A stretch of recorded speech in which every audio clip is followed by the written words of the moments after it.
I have a vision for my life. So I set goals, I work towards them, and every time I think, this is it, I'm finally breaking free from the life that I'm stuck in, I only ever seem to get a slight glimpse before I get dragged back into a trap, and I hate it. One of the most recent is the IBD channel. So I created a channel around healing IBD because I had IBD for about 10 years and I was taking all sorts of different medications and trying to do all sorts of different things, and none of it worked. Then I stumbled across the things that actually healed me, like the carnivore diet, German new medicine. So I thought, okay, I need to bring this to the world. And at the time, I was deep into a certain way of making money online. So it was basically doing a YouTube channel, creating courses, and then you go from there. You pick what you feel like you've done, and someone would end up buying. But the problem is, I went all in to the point of where I was ignoring how I felt and what outcome it was actually producing. Every day, I was in the trenches, thinking of content to do, recording videos, editing, putting them online. I'm really, really trying to urge this channel to take off because I wanted to create shitloads of money. But I ended up being miserable, trapped, and talking about something that I actually didn't want to do. But because I was so adamant that this must be the thing, that I ignored everything else that was going on. And a prime example of that is when I got my first sale. I thought, amazing. So I got one sale, literally the whole time I did it. One sale on one person who bought my course on, like, basically it was a pre-existing, like a course that basically they do it before the course is out. And I was so stoked. I was like, this person actually wants it. But then after I sold the course, it was very apparent that I was going to have to keep producing this content to get these sales.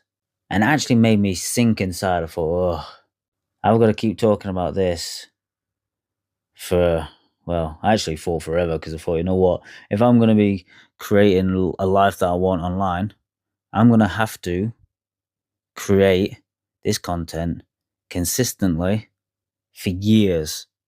But when I look back to other previous things that I've tried, one that stands out the most is I created a Magic the Gathering YouTube channel. And I fucking loved it.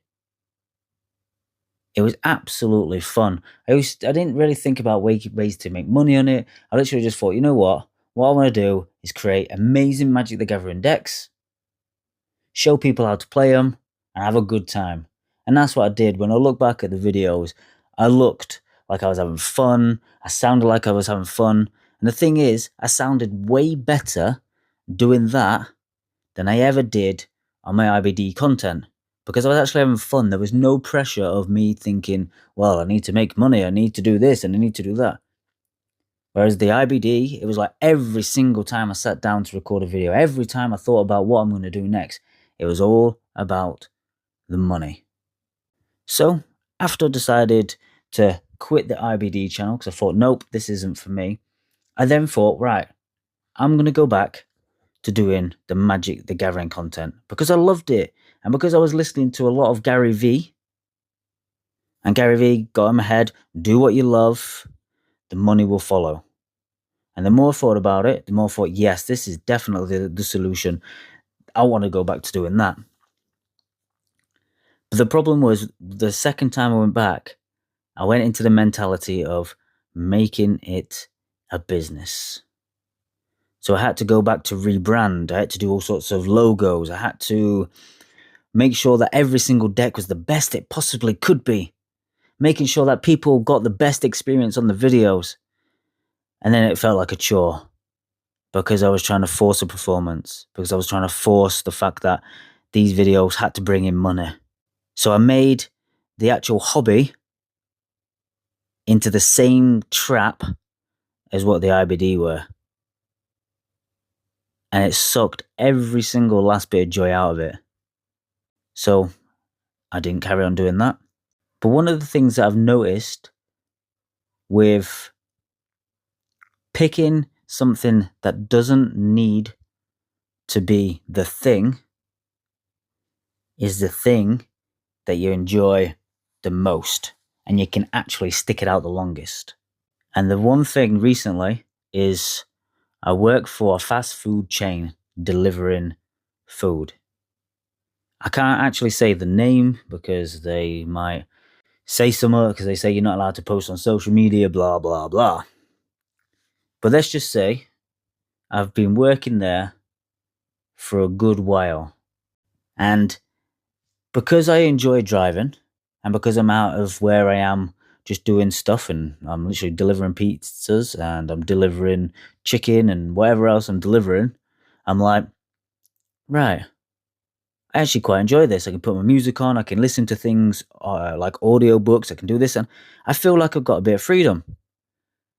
And one of the best things about it is that it brings in just enough for me to survive while not being so draining on my soul, so draining on my hours, and so draining on my energy. So it pays for my food, it pays for my diesel, it pays for like the things that I need each month, but I'm not tied down to a 40-hour week, 50-hour week, driving, commuting here, there, and everywhere.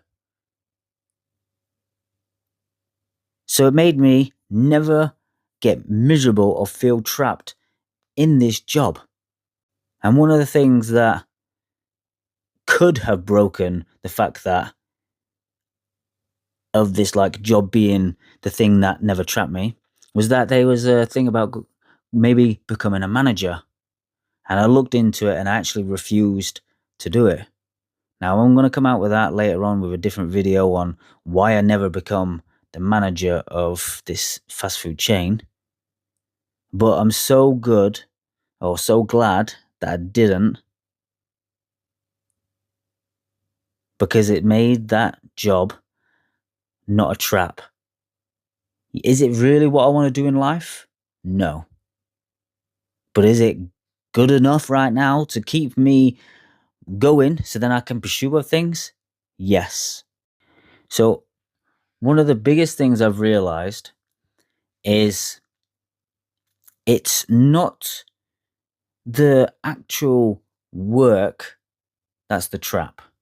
It's the grab to make that the thing that's going to give me the life that I want. And it's the same with, say, if I was working for someone full time.